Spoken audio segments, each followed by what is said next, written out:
Salut à tous, on est samedi, c'est l'heure du bilan lecture générique.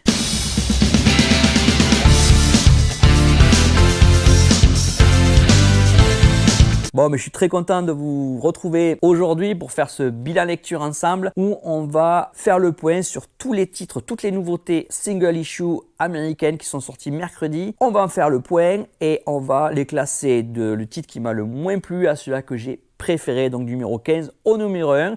Comme d'habitude, je vais vous mettre entre parenthèses parce que le mercredi, je les mets dans un ordre avec celui-là où j'ai le moins d'attente à celui-là que j'ai le plus d'attente. Et donc, entre parenthèses, vous allez voir si le titre est monté, descendu, resté à sa place, voir si en fait, en gros, le titre m'a déçu par rapport à ce que j'espérais ou au contraire m'a surpris. On voit ça de suite, mais avant, je voulais quand même vous remercier tous qui vous abonnez à la chaîne, qui likez, ça me fait très plaisir, mais aussi qui commentez. Voilà, j'ai vu que surtout quelques-uns commentent assidûment et c'est vraiment super intéressant. Je suis très heureux de vous lire, très heureux de partager avec vous, donc n'hésitez pas. Voilà, on est là pour partager, c'est le but de la chaîne, partager la passion des comics. On n'est peut-être pas hyper nombreux, surtout en VO, mais en tout cas, voilà, c'est le but. Donc n'hésitez pas à commenter, bien sûr, à liker, ça fait toujours plaisir. Bref, on s'y met parce qu'on a quand même 15 titres. Le 15e, une petite déception. J'en attendais pas énormément parce que j'avais déjà lu le premier numéro et c'était déjà en hésitation. Donc c'est The Blue Falcon and Dynamite. Donc c'est un titre de chez Dynamite, qui est un éditeur indépendant. Alors ce titre-là, moi quand je l'ai acheté, je ne le connaissais pas. A priori, c'est issu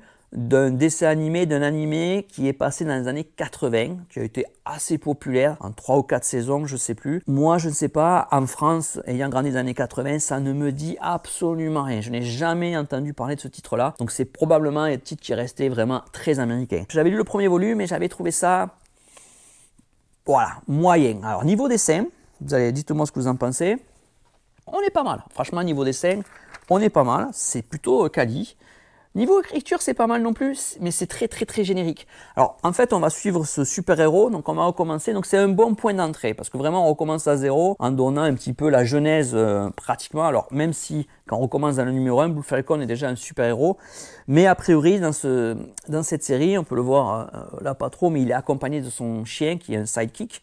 Dans le premier numéro, on voit pas ça. On voit comment le chien est devenu son sidekick, enfin on imagine en tout cas. Il est victime d'un cambriolage où il y a son chien et son chien est tué par les criminels. Et là, Blue Falcon pète un plomb parce que son chien c'est son meilleur ami et il veut faire payer, trouver déjà qui est responsable de ça et leur faire payer. Donc là on va suivre ça et on va suivre en parallèle ce qui va arriver au chien parce que dans la série, voilà, on le sait, il va devenir un mi-animal, mi-cybernétique et puis il va devenir le sidekick de Blue Falcon. Alors là où ça m'a vraiment déçu, c'est pas le dessin, moi c'est l'écriture en fait.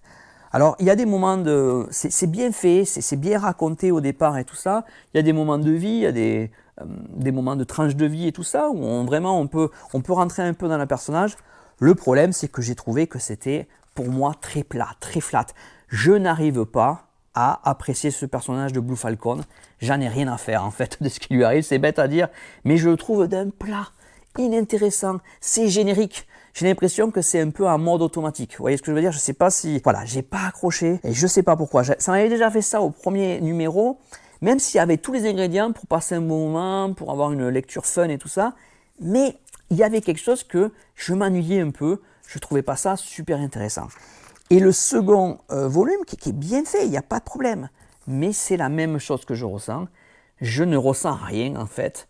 Voilà, j'arrive pas à avoir un intérêt pour Blue Falcon et pour Dynamite non plus. J'arrive pas, voilà, pour moi il y a un problème, à mon avis, sur l'écriture. Je trouve ça trop plat, en fait, beaucoup trop plat. Je dirais pas que c'est pas bon, en tout cas pour moi, mais j'ai même voilà, il y a quelques moments qui me font sourire un peu parce qu'il y a c'est un peu rigolo aussi. Voilà, c'est vraiment plat pour moi.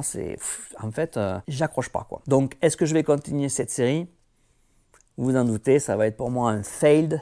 Je vais arrêter là. Je pense que je vais les mettre de côté pour les revendre plus tard parce que, ouais, ça m'a pas convaincu. Voilà, numéro 15. Numéro 14. Alors, un autre titre aussi, c'est un numéro 1, j'en attendais un petit peu, c'est de Oni Press, Yuletide.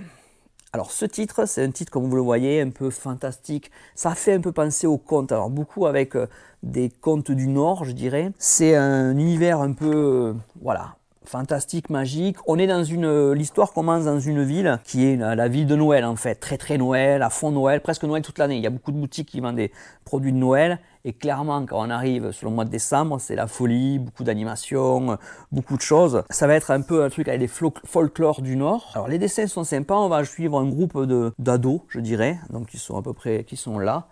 Et voilà, ça va être un petit peu du fantastique avec un objet perdu qui a des pouvoirs magiques qu'il faut retrouver, avec des enfants qui sont mis au milieu. Donc vous pouvez voir, c'est quand même assez verbeux, ça parle beaucoup. C'est pas inintéressant à lire. Niveau dessin, il faut aimer, clairement il faut aimer. Alors c'est pas vraiment, il n'y a pas vraiment d'action folle. Je dirais que c'est très conte, ça fait un peu des contes quoi. Voilà. Alors perso, moi j'ai pas super accroché. Alors je crois que c'est un titre qui va être en 3 volumes, donc ça va pas être très long, mais j'ai pas vraiment accroché à la lecture. J'ai trouvé ça un peu brouillon des fois, j'avoue. Moi je suis pas forcément hyper conte. C'est vrai, sur les contes comme ça, ou en tout cas peut-être à la lecture, mais à tout ce qui est dessin, bande dessinée on va dire, je suis pas très client de ce qui est un peu comme des contes, mais c'est vrai que voilà, je me suis un peu ennuyé sur ce premier volume. Ça peut plaire, il faut aimer le dessin, il faut aimer ce genre de série un petit peu fantastique, poétique un petit peu. Moi j'ai trouvé après les personnages des fois, voilà, il y avait un peu de facilité de scénario, c'est un petit peu aussi ce qui m'a un peu dérangé. Bref, moi ça ne m'a pas convaincu. Encore une fois, sur ce titre, je ne le continuerai pas, ça va être un failed. Je pense que si vous êtes public de ce genre de récit, vous allez sûrement adorer, parce qu'il y a vraiment une atmosphère et une ambiance. La couverture est superbe, mais c'était pas pour moi. Numéro 13. Alors un titre qui est rattaché à DC KO, c'est un tie-in et c'est une aventure des Titans. Alors c'est le numéro 28, mais c'est un titre qui est rattaché à l'événement actuel de DC KO, où vous le savez, alors l'événement principal, on va suivre l'histoire principale, et tout ce qui se passe, toutes les séries qui se passent à l'heure actuelle dans le monde de DC, en tout cas rattachés à DC KO, du même univers, vont être touchés par cet event, parce que c'est un event planétaire. Et donc là, les Titans sont bien sûr touchés par ça. Et dans cet event, donc là, c'est des numéros qui vont suivre. Alors, je ne sais pas s'il y en a un ou deux, je crois qu'il y en a au moins 2 qui sont annoncés, qui vont être attachés donc à DC KO. Donc ça va donner un peu plus de lore à l'univers, un peu plus de compréhension à ce qui passe à DC KO. C'est des lectures qui sont souvent pas obligatoires, bien entendu, pour comprendre l'event principal, mais qui aident à voir un petit peu les à côté, ce qui va se passer. Souvent, ce qui va être raconté dans l'event principal en 2-3 lignes, là, vous allez avoir carrément un chapitre ou plusieurs qui vont raconter ce qui s'est passé. Donc là, on suit les Titans. Qui vont tout simplement avoir pour mission d'évacuer la Terre suite aux événements de DC KO. En tout cas, donc, d'aider à l'organisation de l'évacuation de toute la planète. Donc, vous imaginez bien le boulot que ça fait. Voilà, et là, on va les suivre. Alors, eux suivent un petit peu ce qui se passe dans DC KO à l'event, mais ils sont pas trop au courant non plus. C'est pas, on va dire que c'est pas les superstars, c'est pas les Justice League. Donc, c'est pas eux qui gèrent vraiment le gros problème en premier. Mais voilà, ils sont impliqués, bien entendu, étant super-héros. Alors, vous avez vu les dessins, moi je trouve ça très très sympa. Honnêtement, c'était très sympa en dessin. La lecture, elle est vraiment bien. On retrouve le groupe, les difficultés, ils essayent de trouver des solutions pour aider à l'évacuation et sauver la planète, en tout cas l'humanité. Le problème qu'il y a sur ce titre, pourquoi il est classé, je dirais, si bas, c'est parce que j'ai trouvé qu'il manquait clairement d'enjeu.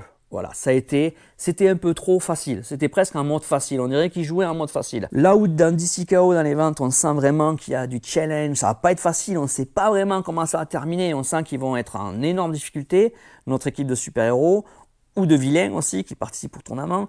Là, honnêtement, ça semble un petit peu trop facile. Je trouve qu'il manquait de challenge là-dedans. Je trouvais que c'était un peu le problème de ce titre. C'était pas du tout un mauvais titre, c'est une bonne lecture, les dessins sont sympas, ça discute un peu et tout ça, mais parce qu'ils mettent leur plan en action, et en plus on voit un petit peu la relation entre les personnages qui bien sûr s'inquiètent de ce qui va arriver. Donc c'est vraiment très intéressant. Le seul problème, c'est que les événements à l'arrière par rapport à ce qu'ils doivent faire à une évacuation du monde, moi je trouvais que derrière il y avait pas assez de choses. Alors à la fin on a un petit twist, je vous en parle pas, je veux pas spoiler. On sent que ça va peut-être monter sur le prochain numéro, donc ça va être intéressant. Mais c'est vrai que là, ça manquait d'enjeu, tout simplement. Mais ce n'était pas un mauvais titre. Moi, je vais continuer. Vous, si vous voulez suivre DC KO, est-ce que c'est un titre qu'il faut absolument acheter pour comprendre? Moi, je vous dirais que non. Après, si vous voulez compléter un petit peu et savoir un petit peu tout ce qui se passe autour de cet event, ça vaut le coup de le lire. Mais honnêtement, si vous ne le lisez pas, il ne se passe pas assez de choses dedans pour moi, ça justifie forcément un achat si vous voulez l'acheter en VO. Et je ne sais pas si, je pense qu'ils le rattacheront à l'event des CKO quand Urban le publieront peut-être.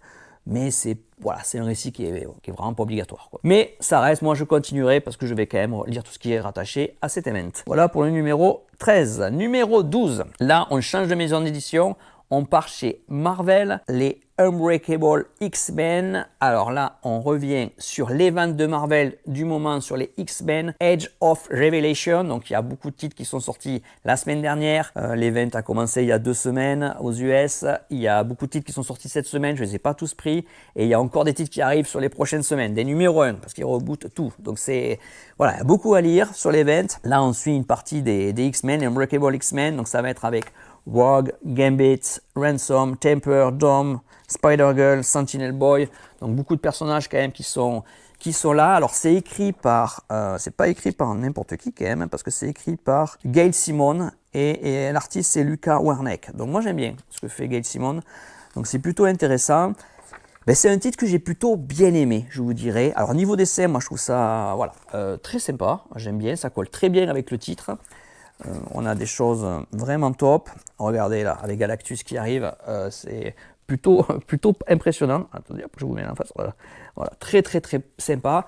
C'est un titre que vraiment j'ai bien aimé. Donc on va suivre.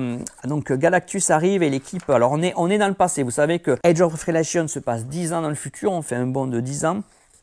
Mais là, on ne fait pas un bond de 10 ans, on fait un bond de 7 ans. Donc on revient, on commence 7 ans en avant au lieu des 10. Donc 3 ans par rapport à ce qu'on suit de Age of Revelation. Okay, et on a Galactus qui attaque et les X-Men, donc il y a une raison, doivent intervenir pour l'arrêter. Il va se passer quelque chose qui fait que un personnage principal important va subir quelque chose de terrible et notamment Gambit va à cause de ça perdre pied, on va dire complètement, et va se laisser aller complètement. Voilà, je ne sais pas trop spoiler. Voilà, j'irai pas plus loin. Mais après, ça se dit au début du numéro. Et après, donc, on continue l'histoire par rapport à ça. Donc, il y a il y a un ennemi qui monte. Donc, on est dans l'univers d'Age of Revelation. Sur le coup là, on ne parle pas trop de Revelation. Donc, c'est des histoires qui se passent dans le même univers, mais à côté, où on va suivre ce groupe-là. C'était bien écrit, c'était sympa. Je trouvais que ça manquait un peu de contexte, un petit peu. Alors moi, voilà, comme je ne suivais pas les séries X-Men, sur le groupe, je les connais pas énormément et leurs relations aussi. C'était quand même assez bien fait, mais c'était un peu trop abrupt, je dirais. Ils auraient pu un peu mieux travailler le début, mais c'était une bonne lecture. J'ai bien aimé ma lecture, c'était sympa. Alors souvent, je crois que c'est un numéro probablement qui va aller en 3 numéros aussi, je ne sais pas exactement pour celui-là. Donc je suis curieux de savoir ce qu'ils vont faire pour continuer à creuser l'univers. Mais comme il y en a beaucoup, ça va être des séries courtes. Voilà, je me demande ce qu'ils vont faire, mais c'était plutôt bon. Pour moi, c'est un pass. Je continuerai cette série de les Unbreakable X-Men. C'était plutôt sympa comme lecture. Allez, en 11, on va essayer d'accélérer un peu parce que là, j'avance pas très vite. Désolé. Alors, un autre, encore Marvel. Une autre série, un autre numéro 1 de Age of Revelation. Ça va être The Sinister Six cette fois-ci. Donc là, on cherche plutôt un groupe un peu de renégats. Donc là, on va avoir les Mr. Sinister, Havoc, Domino, Black Cat, Omega Red, Lady Phantom X et Venom aussi. Donc on aura du beau monde quand même. Donc là c'est pareil, un bon titre honnêtement. Alors là je crois que c'est en 3 numéros aussi, c'est court, je sais pas trop ce qu'ils vont faire. C'est directement on y va aussi, hein, comme le titre d'avant. Donc très sympa, moi j'aime beaucoup le dessin. Donc c'est Marquez à l'écriture et Loureiro au dessin et Sinclair aux couleurs. Donc là on va suivre un groupe qui est un peu entre les deux. Ils n'ont pas vraiment suivi les X-Men suite à ce qui s'est passé dans les événements de Age of Revelation, mais ils ne sont pas non plus dans le camp de Revelation. Ils sont un peu un groupe autonome à part qui essaie surtout de se battre pour arriver à contrer leur mutation, parce que les humains il s'est passé 2 choses dans Age of Revelation. Une partie de l'humanité a disparu, sont morts, les humains, et d'autres ont pu muter en mutants. Mais d'autres mutants ont aussi pris des nouveaux pouvoirs, des fois positivement et des fois pas forcément positivement, et c'est un petit peu ce qui est arrivé à ce groupe, qui essaie de trouver une solution rattachée sous Sinister pour essayer de guérir, tout simplement. Ici, il y a Sinister. Voilà, donc on va suivre ce groupe qui va essayer un petit peu de survivre, trouver leur place dans ce monde. Et moi j'ai trouvé que c'était une bonne lecture, ça se suivait bien. Alors je sais pas trop encore où ça va aller. Il y a un peu de tranche de vie, il y a de l'action. Ouais, c'était un bon numéro, franchement ça bougeait bien, ça m'a donné envie de lire la suite. voilà, ça révolutionne rien, mais c'était fun, très fun à lire. Donc pour moi, ça va être un pass. Numéro 10, c'est une anthologie, hein, vous le savez, si vous me suivez un petit peu depuis quelques semaines, c'est des titres que j'aime bien, c'est des titres d'horreur, c'est Catacomb of Torment. Donc là, c'est des mini-histoires, il y en a 3 à chaque fois. Là, c'est vraiment plus horreur. Il y a une autre série qui font l'éditeur, ça se passe dans le futur. Voilà, il y a plein d'univers. Alors moi, je préfère celle qui se passe dans le futur, que c'est plus science-fiction et tout ça. Ça me plaît plus, mais j'apprécie celle-là. C'était encore un très bon titre, 3 bonnes histoires. J'ai trouvé la première histoire un peu plus moyenne, celle-là. Donc voilà, à chaque fois, il y a 3 équipes complètement différentes, hein, différents scénaristes, différents dessinateurs et tout ça. Donc celle-là, je l'ai trouvée un peu plus moyenne, mais la deuxième, moi j'ai trouvé meilleure. J'ai passé un bon moment dessus. Vous voyez voir, c'est vraiment des ambiances très différentes. Et la troisième m'a beaucoup plu. La troisième était vraiment top. Et j'adorais un petit peu le dessin et cette ambiance un petit peu aussi un peu horreur. J'avais bien aimé. Donc voilà. Très bon titre, j'ai bien aimé, à chaque fois j'apprécie, ça se lit bien. Allez, en 9, on continue. Numéro 9, on commence à avoir du lourd. Là, c'est une nouvelle série, un numéro 1. Alors, c'est de IDW, c'est 30 Days of Night, Falling Sun. Donc ça, c'est une série de comics qui existait avant, il me semble. Ils ont fait des films, ils ont fait des choses. J'ai voulu essayer. Moi, j'avais déjà vu un ou des films, je crois, sur ça. C'était très sympa. Donc, c'est une espèce de vampire qui attaque une petite ville perdue. Donc là, on est en Alaska. Donc, vous voyez, donc déjà, ça met l'atmosphère. Une petite ville perdue au fin fond de l'Alaska, où pas chaque année, mais ils sont attaqués par une espèce de horde de vampires. Alors, je me souviens plus trop des livres, des films, ce que c'était exactement, mais c'est clairement de l'horreur, un peu thriller aussi, voilà. Donc c'est très action aussi. Donc là, on va suivre un petit peu ce qui est arrivé dans cette ville où il y a 20 ans, ils ont eu cette attaque, mais qui est resté un petit peu, qui commence à être oublié, on va dire, et les gens qui n'ont pas connu ou qui étaient trop petits à cette époque-là, qui ne s'en souviennent plus, n'ont plus vraiment peur de ce danger-là. Ça devient de plus en plus comme une légende, je dirais. Et là, on voit que le mal se réveille, bien entendu, et que tout se met en place. Donc là, c'est vraiment un début assez introductif, hein. C'est un numéro 1, donc on peut bien commencer la série, mais on voit que l'horreur va recommencer. Bon, il n'y a pas trop de doute sur cette pauvre ville perdue en Alaska. Et on commence sur ce titre beaucoup à apprendre un petit peu sur les personnages, qui va être qui. Voilà, on en sait un peu plus, ça nous explique rapidement aussi la genèse de tout ça, qu'est-ce qui se passe. C'était très sympa à suivre, les dessins sont vraiment sympas aussi, c'est très noir. Donc c'est vraiment, on sait ce qu'on achète sur ce titre-là. Mais voilà, c'est la période d'Halloween, c'est la période de ce type de titre, je trouve, ça se va bien. J'ai trouvé ça très très sympa, très très bon à lire. Ça fait exactement le travail de ce que ça doit faire. Un très bon titre. Pour moi, c'est un pass. Je vais continuer à lire cette série. C'est prometteur, je dirais, très très prometteur. En numéro 8, un titre de Dark Horse que j'avais lu le numéro 1. Là, c'est un numéro 2. C'est The Adventure of Lumen N. Donc là, c'était déjà, je crois, une série de comics, il me semble. Je crois que je les ai déjà lus. Moi, je n'ai jamais lu. Mais là, c'est un numéro 1. Ça me plaisait bien. Comme vous pouvez voir, là, vous reconnaissez peut-être Nemo. Donc le premier titre est vraiment très sympa. C'est vraiment un hommage à Jules Verne et notamment à 20 milieux sur les mers, avec Nemo et tout ça. C'est vraiment un titre fantastique, je dirais un peu à l'ancienne. Alors les dessins, ça peut ne pas plaire à tout le monde. Moi, je trouve que ça va.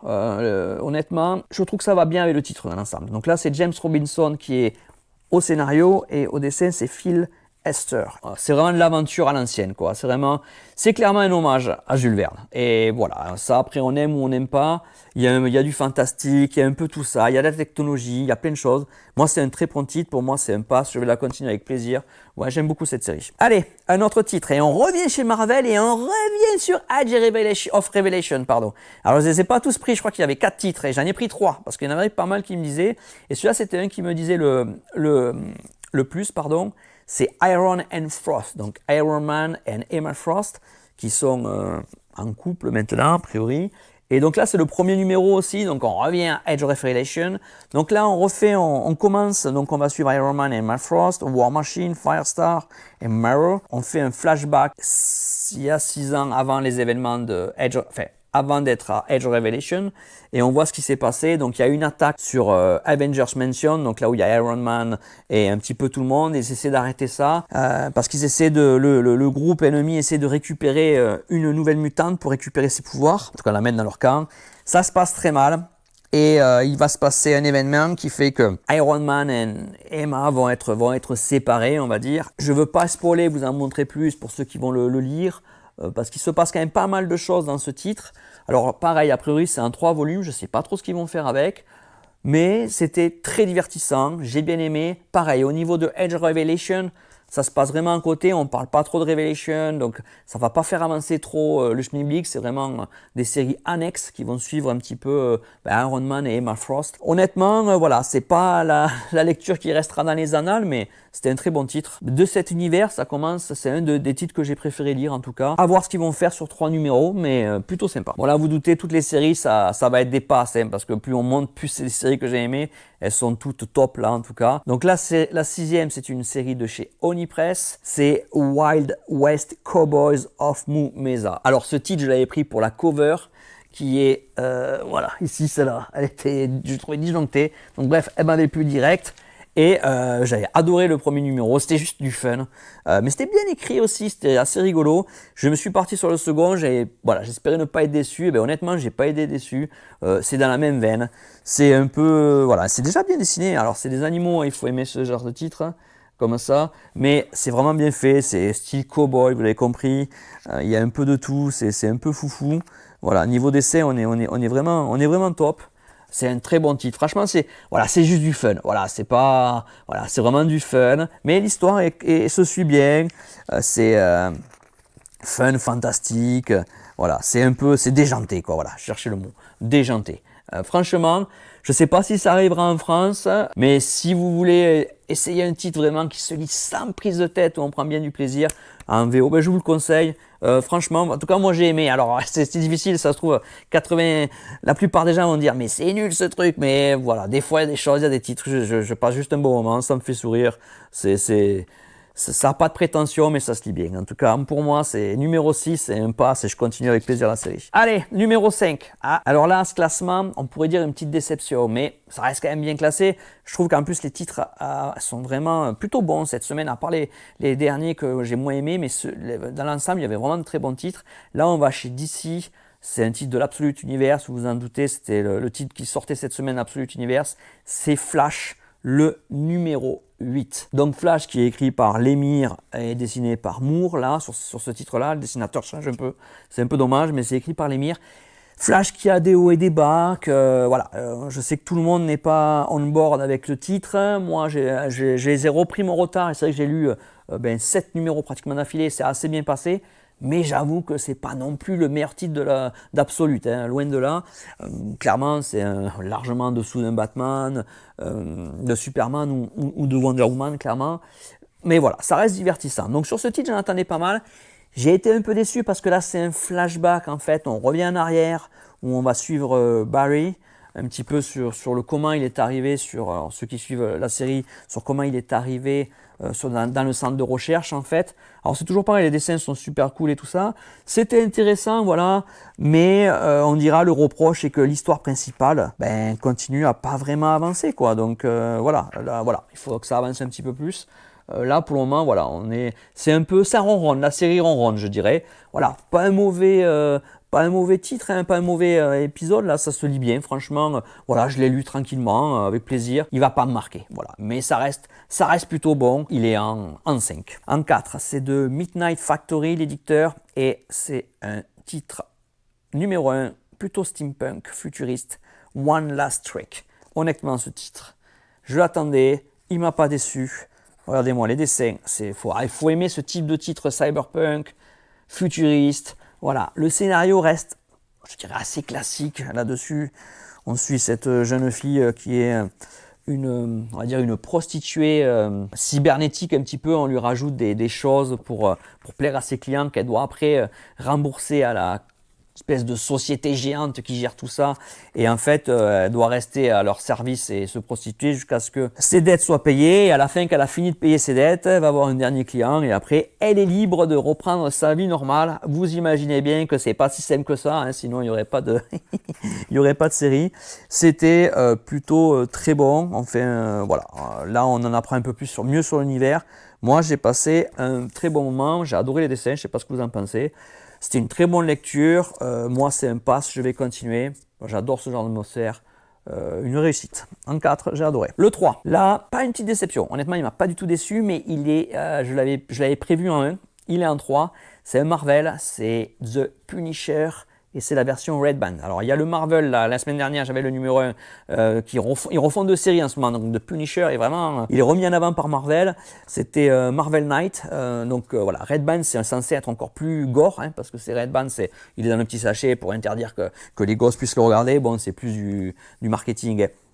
Bon, ça reste violent, mais c'est du Punisher. Hein, donc là, écoutez, on retrouve... alors, dans le numéro 1, ce qui s'est passé, bon, je vous spoil pas au début, on retrouve le Punisher en pleine action, hein, comme d'habitude, sauf que là, il a perdu connaissance. On le retrouve, il s'était fait assommer, il avait perdu connaissance, il se réveille, il ne se souvient plus qui il est, ce qu'il fait là même. Voilà, tout ce qu'il a, c'est ses réflexes qui sont ancrés à lui, donc c'est The Punisher, il sait se battre, il sait toutes ces informations-là, mais il ne sait plus qui il est. Alors The Punisher, pour ceux qui ne connaissent pas, Frank Castle, c'est un ancien militaire, beaucoup la guerre du Vietnam, il a été traumatisé, il est rentré vivre aux États-Unis auprès de sa famille, il est avec sa femme et ses 2 enfants, et alors qu'il va au parc, pique-niquer avec sa famille, il y a un règlement de compte entre gangsters. Ils se retrouvent tous au milieu. Lui est gravement blessé. Sa femme et ses enfants sont tués. Lui survit. La police derrière ne fait pas grand-chose. Et voilà, lui prend Frank Castle, devient The Punisher parce qu'il va punir tout le monde. Et avec lui, il est juge et exécutionneur.